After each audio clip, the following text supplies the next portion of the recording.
अच्छा नहीं दिख रहा हूँ। जी धन्यवाद दादा। मैं अखिल स्वामी जी के पास आता हूँ और उनकी टिप्पणी चाहूंगा। इस बीच अनिल सिन्हा जी भी जुड़ गए। सर आपका भी स्वागत है। और हेमंत जी, आपको अब तो आवाज पहुंच रही होगी अब तो ठीक ठाक, है ना हेमंत जी?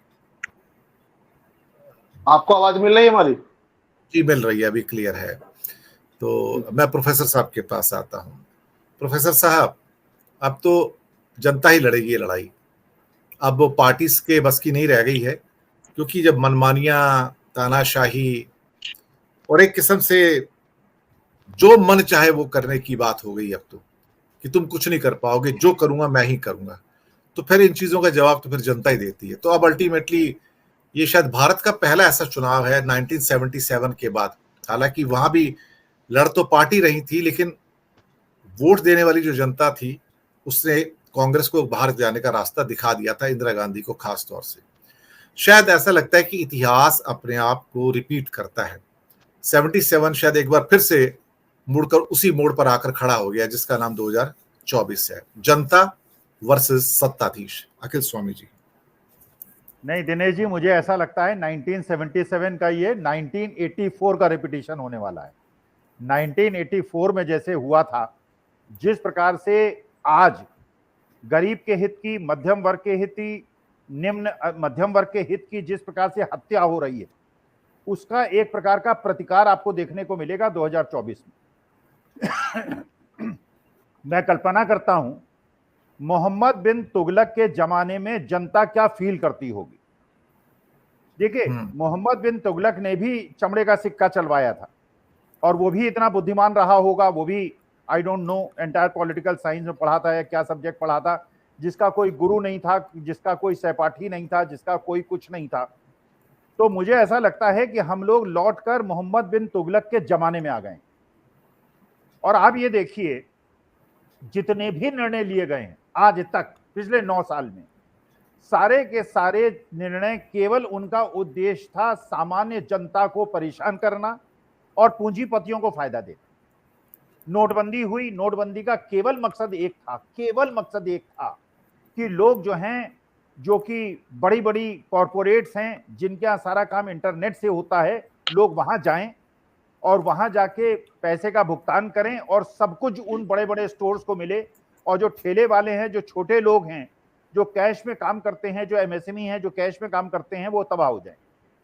जीएसटी जब इंप्लीमेंट हुई और जब हमने देखा कॉर्पोरेट टैक्स कम हुआ, और कॉर्पोरेट टैक्स कम इतना हुआ कि एक व्यक्तिगत टैक्स से कॉर्पोरेट टैक्स कम हो गया। मतलब यह है कि इंडिविजुअल से ज्यादा टैक्स लेंगे आप, इनकम टैक्स, और कॉर्पोरेट से कम टैक्स लेंगे, इसलिए ये बड़े बड़े कॉर्पोरेट्स को फायदा हो। उसके बाद जितने पीएसयूज थे, धीरे धीरे उनका विनिवेश हुआ और बड़े बड़े पूंजीपतियों को दिया गया।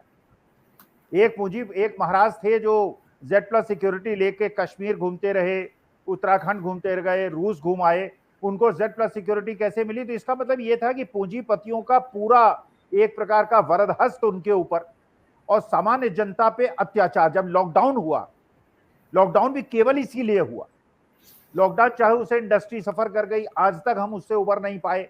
आज भी हमारी जीडीपी का जो एवरेज पिछले 9 साल का है, उसके पहले के 10 साल से कम है, जबकि हमारा इंटरनेशनल लोन 3 गुना ज्यादा बढ़ गया है। इसका मतलब यह है कि मकसद केवल एक है, केवल एक मकसद है, बड़े बड़े पूंजीपतियों को। और आज की तारीख में रिलायंस के जो स्टोर्स हैं वो हर 200 मीटर में खुल रहे हैं। मेरे घर के आसपास पहले 2 स्टोर हुआ करते थे रिलायंस के, आज 10 स्टोर हैं हर 200 मीटर पे। इसका मतलब यह है कि जो ठेले वाले हैं, जो अपना फल सब्जी बेचते हैं और घर घर आके बेचते हैं, इनके धंधे चौपट होने वाले हैं, ये बेरोजगार होने वाले। इसलिए सब कुछ पूंजीपतियों को सौंप दो, उनसे पैसा ले लो पीएम केयर फंड में, चुनावी बॉन्ड में, और उनके ऋण माफ कर दो। आपने देखा जो जी टीवी वाले साहब हैं, उनका 4.5-5 हजार करोड़ माफ हो गया। हमारे एक्स सॉलिसिटर जनरल की शादी में देश का भगोड़ा, जिसको देश की सारी पुलिस ढूंढ रही है, वो उनके शादी में जाम टकरा रहा है। मतलब ये देश की स्थिति है। अब देश की जनता को ये समझना है।